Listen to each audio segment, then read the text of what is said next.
Buenas tardes, nosotros somos el equipo número 4, conformado por Ismenia Muñoz, Luis Maita, Anera Abreu, Judy Escalona y mi persona José Daniel Gámez. Y vamos a hablar acerca de los perfiles criminales.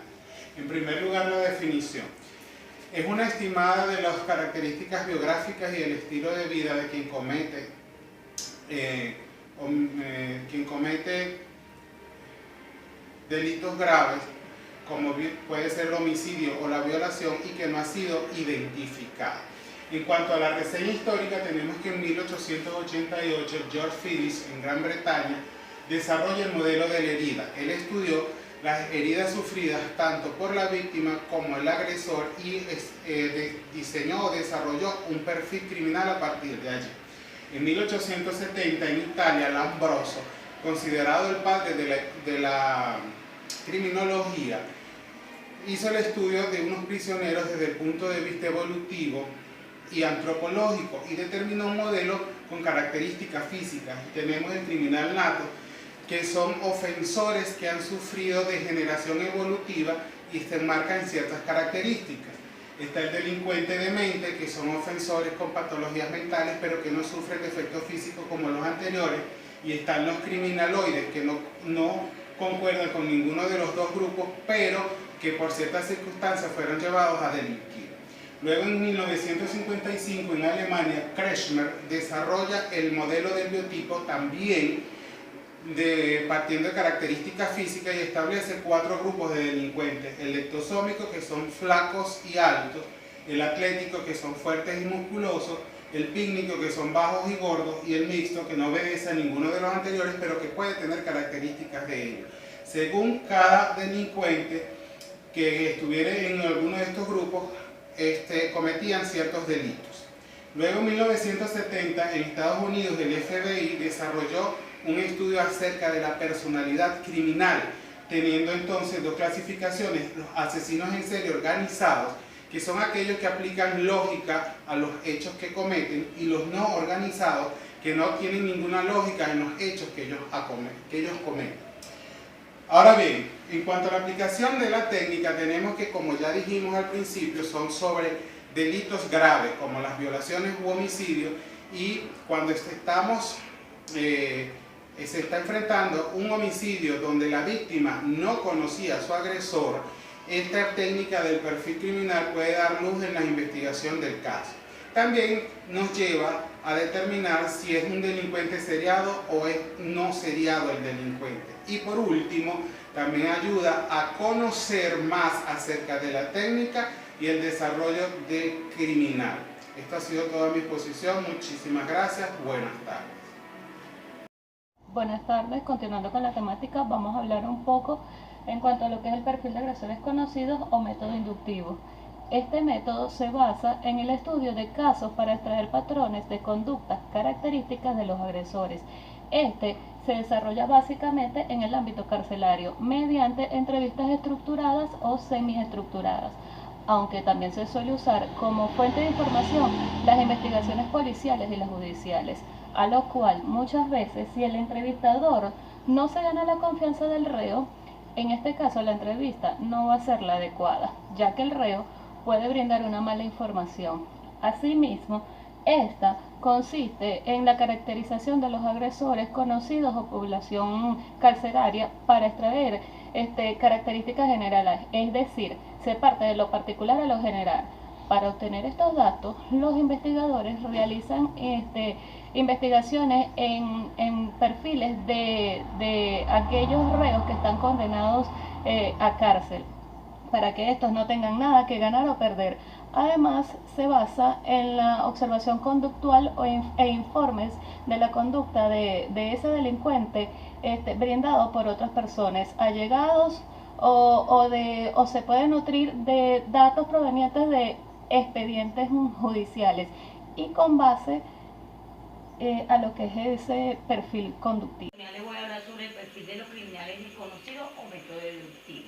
El perfil de los criminales desconocidos es comúnmente llamado como el método deductivo, que consiste en el proceso de interpretación de la evidencia forense, que incluye observar la escena del crimen a través de tomar fotografías, reportes de la autopsia, fotografía de la autopsia, además del estudio individual del agresor y la víctima, partiendo de los patrones de conducta.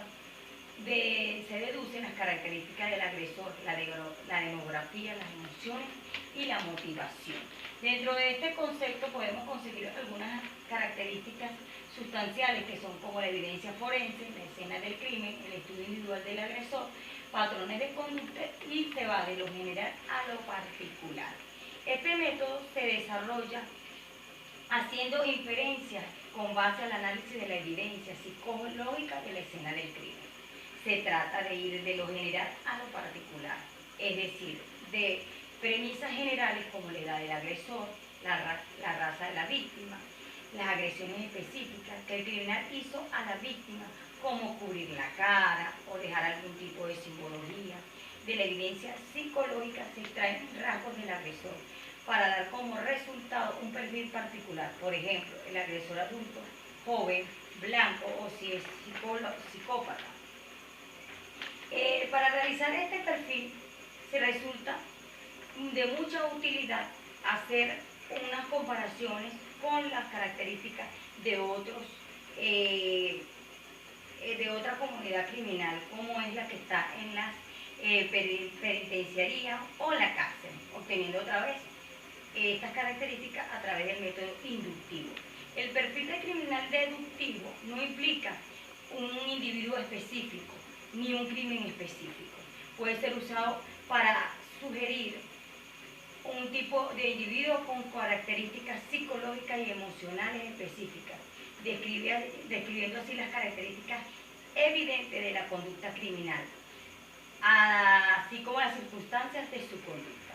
Los encargados de hacer los perfiles deductivos recopilan información de la escena del crimen para analizar y poder revelar este tipo de persona que cometió el delito.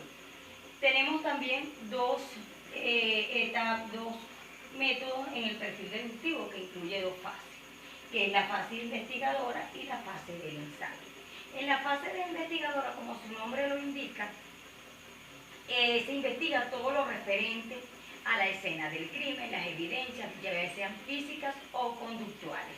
Ahora les voy a hablar sobre la fase del ensayo, que es donde se involucra el análisis, la evidencia conductuales del crimen, conocidos donde ya existe una sospecha. Por esta razón, la meta en este caso es ayudar en el proceso de entrevistas o interrogatorios y ayudar a desarrollar la evidencia de la fantasía en la que en la mente del agresor haya llevado a cabo. Bueno, muchas gracias. Sigue Agner. Mi nombre es Agner Abreu. Yo les voy a hablar del perfil geográfico.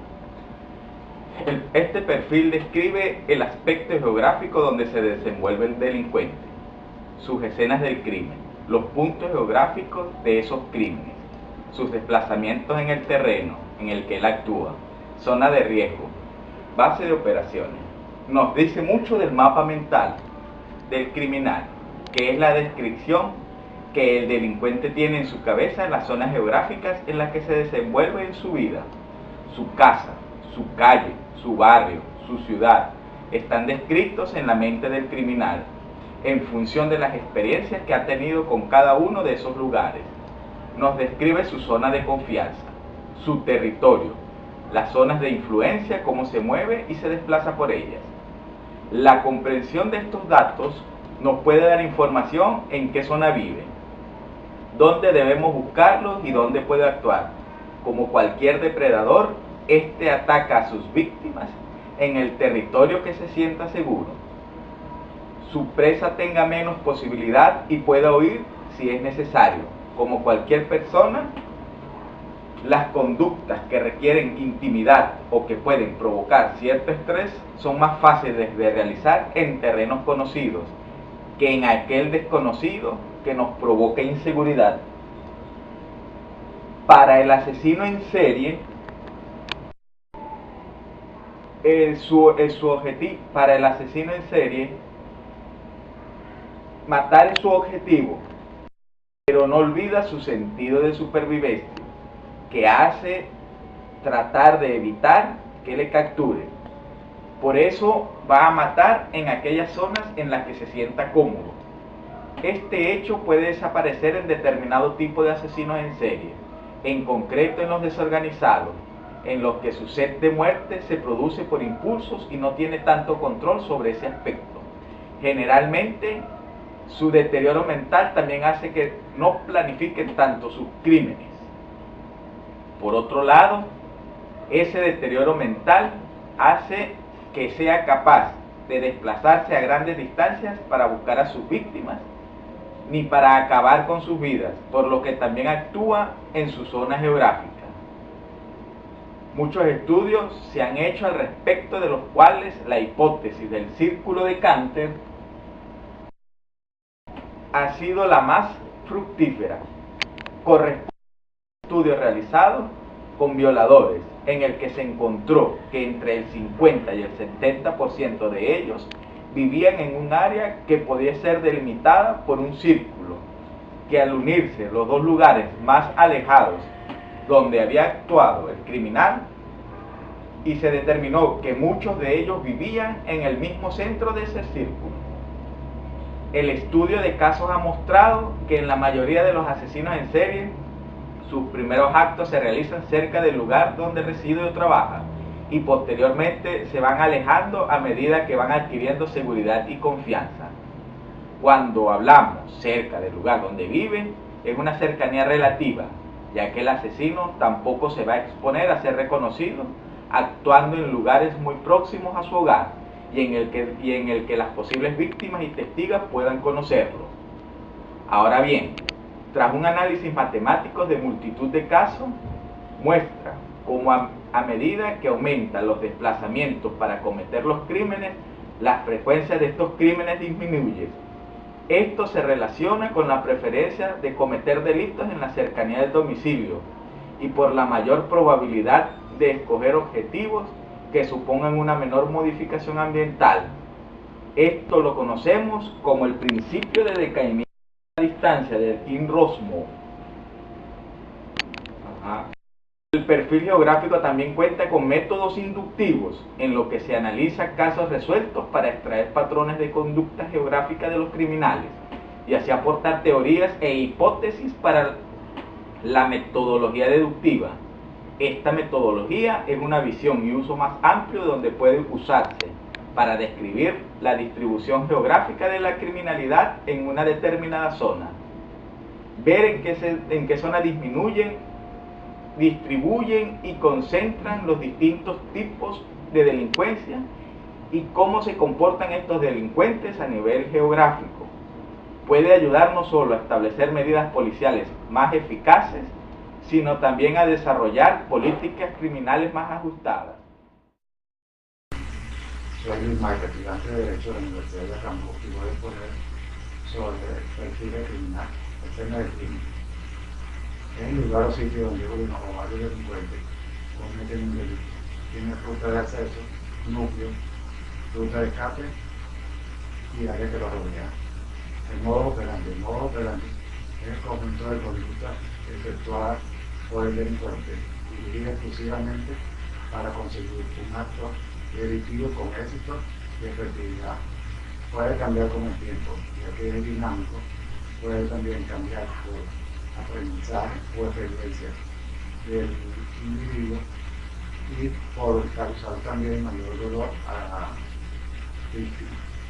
La firma es el conjunto de elementos del modus operandi y el ritual de cada delincuente, que por sus características y peculiaridades forman la caracterización de su individualidad.